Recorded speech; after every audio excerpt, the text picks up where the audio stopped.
Welcome to Maheshan IAS. Your rank is our responsibility. जय हिंद दोस्तों। Video को शुरू करूं इससे पहले आप सबसे एक रिक्वेस्ट करता हूं कि वीडियो को लाइक और शेयर जरूर करें, साथ ही साथ हाइप का बटन जरूर दबाएं, क्योंकि आज का ये वीडियो राष्ट्र हित में है, देश हित में है। दोस्तों, जब बात आती है भारत के अभिन्न अंग जम्मू और कश्मीर की, तो भारत का हर एक नागरिक बहुत ही जोर शोर से अपनी आवाज को बुलंद करता है, चाहे वो आवाज सरकार की खिलाफी क्यों ना हो। हम सभी जो है अपनी आवाज को बुलंदी के साथ सरकार के सामने रखते हैं। लेकिन आज भारत का एक प्रदेश जल रहा है, आज भारत का एक प्रदेश अपनी अस्मिता की लड़ाई लड़ रहा है, भारत का एक प्रदेश अपने लोगों को बचाने के लिए लड़ाई लड़ रहा है। और वो प्रदेश कौन सा है? वो प्रदेश है मणिपुर। दोस्तों, आप सबको बताते जाऊं कि मणिपुर पिछले 3 साल से जल रहा है। सरकार पिछले 3 साल में नाकाम रही है मणिपुर में हो रहे हिंसा को रोकवाने में, उसको खत्म करने में, शांति स्थापित करने में। भारत की सरकार, मणिपुर की सरकार पूरी तरीके से फेल हो चुकी है। पिछले 3 साल से लगातार हिंसा जो है अपने चरमोत्कर्ष पर है मणिपुर में।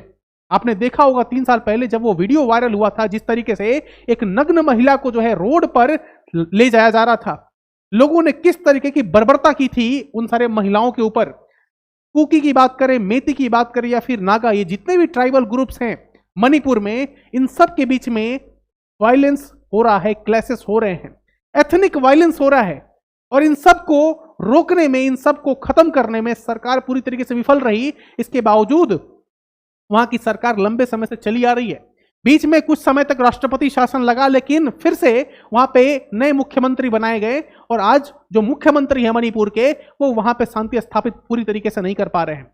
दोस्तों, ये घटना है और ये मणिपुर के लोग जो है आज भारत से ये सवाल पूछ रहे हैं, आपसे सवाल पूछ रहे हैं, मुझसे सवाल पूछ रहे हैं कि जम्मू कश्मीर के लिए आप सभी जो है आवाज उठाते हैं, मणिपुर के लिए आज कोई बात नहीं कर रहा है। दोस्तों, मैं भी आपसे माफी मांगना चाहता हूं, क्योंकि आज तक मणिपुर पे हमने कोई वीडियो नहीं बनाया। दोस्तों, वीडियो काफी लंबा हो सकता है और हो सकता है कि इस वीडियो में मैं पूरी बात अपनी ना कह सकूं, तो दूसरा पार्ट भी लेकर आऊंगा जहां पे आपको पूरी कहानी समझाऊंगा कि आज जो पिछले 3 साल से मणिपुर में जो घटना हो रही है, इसके पीछे का कारण क्या है।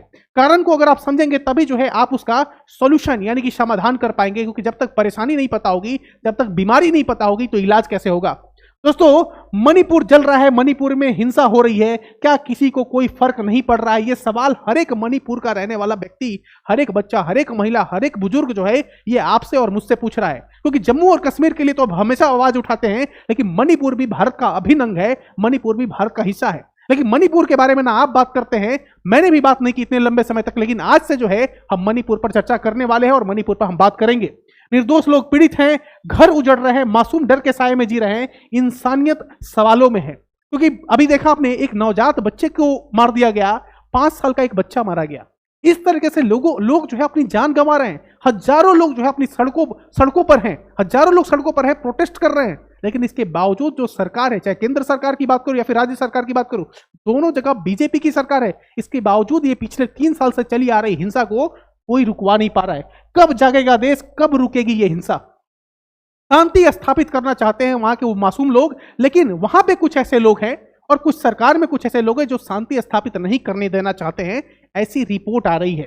देखिए दोस्तों, other state Indians ignoring Manipur situation. Bharat में कई सारे राज्य हैं, लेकिन किसी भी राज्य में कोई भी व्यक्ति आज मणिपुर के ऊपर जो है कोई बात नहीं करना चाहता। मणिपुर के लिए कोई चिंता जाहिर नहीं कर रहा है कि मणिपुर में जो है मासूम लोग क्यों मारे जा रहे हैं, मणिपुर में इतनी बड़ी घटना क्यों हो रही है, मणिपुर में जो है हिंसा क्यों हो रही है, इस पर कोई चर्चा नहीं करना जा रहा है। इसीलिए is Manipur is not a part of India. इसलिए मणिपुर का हर एक व्यक्ति जो है ये सवाल पूछ रहा है कि क्या मणिपुर जो है वो भारत का अंग नहीं है? अगर भारत का अंग है तो वहां पे उसके साथ द्वेष, उसके साथ जो है भेदभाव क्यों किया जा रहा है, डिस्क्रिमिनेशन क्यों किया जा रहा है? वो एलियनेटेड फील कर रहे हैं खुद को, उनको लग रहा है कि भारत में रहकर भी वो भारत के अंग नहीं है। और ऐसा करने में अगर सबसे बड़ा कोई दोषी है तो आप हैं और हम हैं, क्योंकि हमने मणिपुर को एक तरीके से छोड़ दिया है। आज मणिपुर पर चर्चा होगी और विस्तृत चर्चा होगी। ध्यान से देखते रहिए वीडियो को। हजारों लोग जो है मसाल लेकर रोड पर चले हैं। ये तस्वीर देखिए ध्यान से। प्रोटेस्टर होल्ड टॉर्च रैली इन इंफाल ओवर 7 अप्रैल किलिंग्स। 7 किलिंग्स, अप्रैल 7 किलिंग्स। हजारों लोग जो है रोड पे हैं, मसाल लेकर रोड पर हैं। ये क्यों रोड पे हैं? ये चाहते हैं कि भाई शांति स्थापित की जाए, इसके लिए वो लड़ाई लड़ रहे हैं। While Manipur is burning, our mainstream media is busy debating jhalmuri. इस पर चर्चा हो रही है। मणिपुर में मासूम लोग मारे जा रहे हैं, लेकिन हमारा अगर आप देखेंगे ना न्यूज चैनल्स, तो उस पर चर्चा किस पे हो रही है? उस पर चर्चा हो रही है झालमुड़ी पे। ये भी कोई चर्चा का विषय है? ये भी कोई न्यूज कवर करने का विषय है? जहां पे असली मुद्दे हैं उन पर कोई चर्चा नहीं हो रही है, उस पर किसी भी तरह का कोई डिबेट एंड डिस्कशन नहीं हो रहा है, डिस्कोर्स नहीं हो रहा है, लेकिन चर्चा हो रही है कि भाई झाल का मतलब क्या होता है और मूरी का मतलब क्या होता है। देखो दोस्तों, इससे तकलीफ होती है क्योंकि आप असली मुद्दों को जब आप नहीं रखते हैं तो जनता को आप दिग्भ्रमित करते हैं, आप जनता को मैनिपुलेट करते हैं, आप जनता को असली मुद्दों के साथ दूर रखना चाहते हैं। लेकिन हमारा जो प्लेटफॉर्म है महेशन आईएएस, हम हमेशा राष्ट्र हित में और देश हित में बात करते हैं। भले ही हमारी बात सरकार को अच्छी लगे, सरकार को खराब लगे, लेकिन देश हित के मुद्दे हम हमेशा जो है अपने प्लेटफॉर्म से उठाते रहेंगे। आप देखिए मणिपुर के ये हालात है और भारत के प्रधानमंत्री बंगाल में जाके इस तरह की तस्वीर जो है खिंचवा रहे हैं। इससे कोई तकलीफ नहीं है, भारत का प्रधानमंत्री कहीं भी जा सकता है, किसी भी प्रदेश में जाकर अच्छी अच्छी तस्वीरें खिंचवा सकते हैं, इससे कोई तकलीफ नहीं है। लेकिन जब आप मणिपुर पर बात नहीं करते, आप दिखा दीजिए प्रधानमंत्री नरेंद्र मोदी का कोई भी ऐसा वक्तव्य जो इन सारे हिंसाओं पर आया है। एक भी ट्वीट आप दिखा दीजिए, नहीं आपको देखने को मिलेगा। इन सारे हिंसाओं पे आपको मणिपुर पर किसी भी तरह का ट्वीट, किसी तरह का वक्तव्य, किसी तरह का प्रेस कॉन्फ्रेंस आपको भारत के प्रधानमंत्री की तरफ से नहीं देखने को मिलेगा। लेकिन भारत के प्रधानमंत्री जो है यहाँ पे जाके फोटोग्राफी कर रहे हैं। प्रधानमंत्री से कोई द्वेष, कोई ईर्ष्या नहीं है, लेकिन भारत के अभिन्न अंग के लिए अगर आप आवाज नहीं उठा रहे हैं तो इससे जो है हमें तकलीफ होती है। समझ में आ रही है बात? तो भारत के गृह मंत्री हो या फिर भारत के प्रधानमंत्री हो, इन सबको इस प्रदेश की रक्षा करने के लिए एक अहम रणनीति और अहम योजना बनानी पड़ेगी, क्योंकि पिछले 3 साल से, कितने साल से? 3 साल से हम पूरी तरीके से फेल हो चुके हैं। राष्ट्रपति शासन लगा। आपसे एक महत्वपूर्ण सवाल पूछता हूं, भारत में राष्ट्रपति शासन लगता है, देश यानी कि नेशनल इमरजेंसी भी लगता है, स्टेट इमरजेंसी भी लगता है, फाइनेंशियल इमरजेंसी भी लगता है। तो स्टेट में जो इमरजेंसी लगता है, जो आपातकाल की घोषणा की जाती है, वो कौन से अनुच्छेद के तहत की जाती है? आर्टिकल 352, 356 या फिर 360? कौन से अनुच्छेद का प्रयोग कर किसी भी राज्य में राष्ट्रपति शासन की घोषणा की जाती है? इसका आंसर जो है आप कमेंट सेक्शन में जरूर लिखिएगा, क्योंकि हम साथ साथ कॉम्पिटिटिव एग्जाम के पर्सपेक्टिव से भी इस आर्टिकल को देख रहे हैं।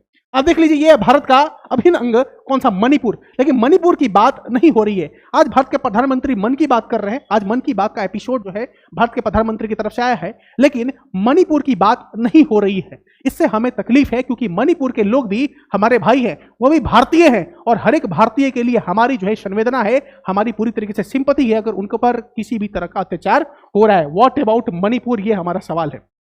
ये हिमंता बिश्वा शर्मा है।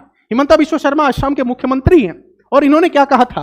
Manipur situation will improve in 7 to 10 days। Same Assam CM Himanta Bishwa Sharma, Assam के मुख्यमंत्री ने कहा था कि 7 से 10 दिन में, महज 7 से 10 दिन में मणिपुर में जितनी भी समस्याएं हो रही हैं, उन सब समस्याओं का समाधान कर दिया जाएगा। ये कब कहा था उन्होंने? ये कहा था 2023 में। 2023 से 2026 आ गया, लेकिन 3 साल में मणिपुर की समस्याओं का समाधान नहीं हो गया, नहीं हुआ। क्या मणिपुर के लिए सरकार के पास कोई रणनीति नहीं है? क्या मणिपुर की जो स्टेट गवर्नमेंट है या फिर सेंट्रल गवर्नमेंट है, क्या उन्होंने किसी भी तरह का ऐसा कोई प्रयास नहीं किया कि मणिपुर में कुकी, मेती या फिर नागा समुदाय के बीच में किसी तरह का सुलह कराया जा सके? इस पर चर्चा करने का विषय है, जो कि हम आज के इस वीडियो में करने वाले हैं। अब देखते जाइए, March two Manipur, CM's house fold, 22 injured. हजारों लोग मारे गए, हजारों लोग घायल हो चुके हैं अभी तक पिछले 3 साल में। अगर आप डेटा निकाल कर देखेंगे, 1000 के पास आंकड़ा पहुंच चुका है मरने वालों का, 1000 से ज्यादा लोग घायल हो चुके हैं। इसके बावजूद जो है हम किसी तरह का एक्शन नहीं ले रहे। आप देखिए, पूरा आर्टिकल जो है ये आज का अखबार में 26 अप्रैल संडे का जो है ये द हिंदू का आर्टिकल है। इस पूरे आर्टिकल को मैं शेयर करूंगा टेलीग्राम चैनल पे, वहां पे आप जाके इसको और डिटेल में पढ़ सकते हैं। सड़कों पर उतरा हजारों लोग, धमाकों में 2 मासूम बच्चों की मौत से सुलग उठा मणिपुर। ये तो आप आर्टिकल देखें, violences spread to Naga areas in Manipur. आप मेन स्ट्रीम मीडिया में नहीं देखें, लेकिन जो प्रिंट मीडिया है वो इसको कवर कर रही है। प्रिंट मीडिया जो है बकायदा इसको कवर कर रही है, लेकिन अगर आप डिजिटल मीडिया को देखेंगे तो कहीं पे भी आपको मणिपुर पर चर्चा नहीं देखने को मिलेगी। अब देखिए यहाँ पे, clashes across Imphal as protest over killing of 2 children, है ना। ये सारे जो है आप देखिए ना, जो हमारे सीआरपीएफ के जवान हैं, जो हमारे अर्धसैनिक बल हैं, जो पैरामिलिट्री फोर्सेस के जो हमारे जवान हैं, उनके बीच में, जो आम लोगों के बीच में क्लासेस हो रहे हैं।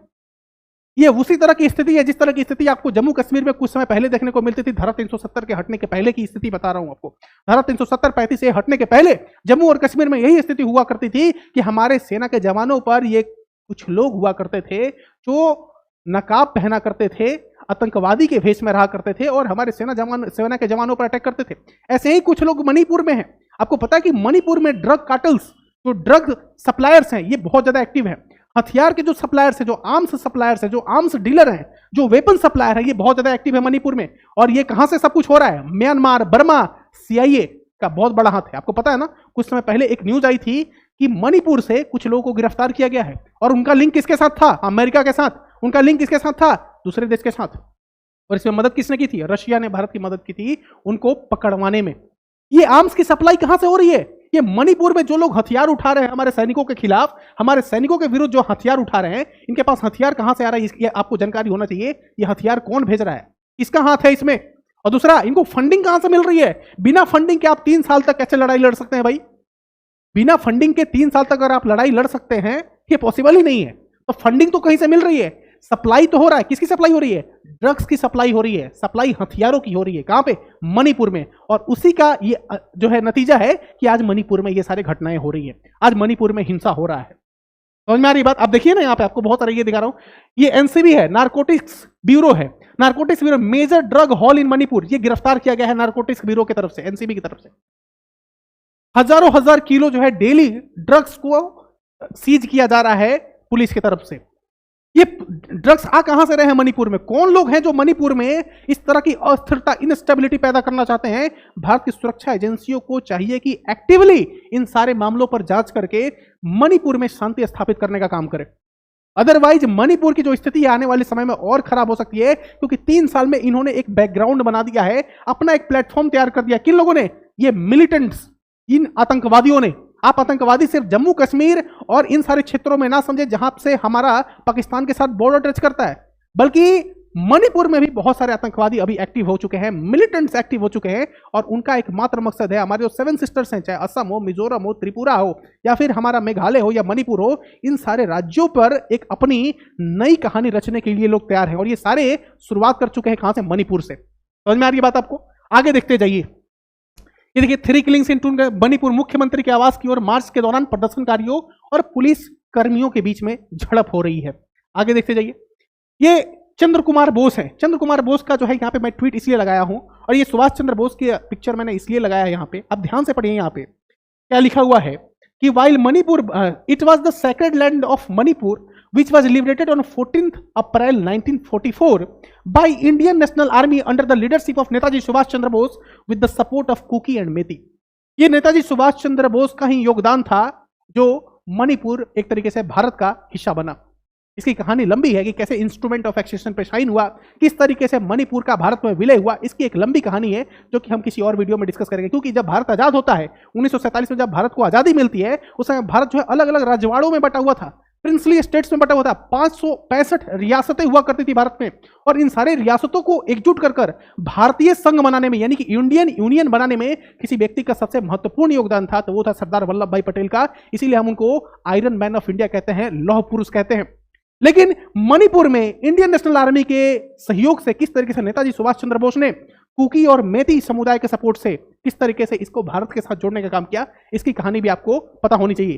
तो चंद्र कुमार बोस जो कि नेफ्यू हैं, भतीजे माने जाते हैं, भतीजे हैं, माने कह जाते हैं, भतीजे हैं सुभाष चंद्र बोस के, वो कह रहे हैं कि it is the same what happening in Manipur.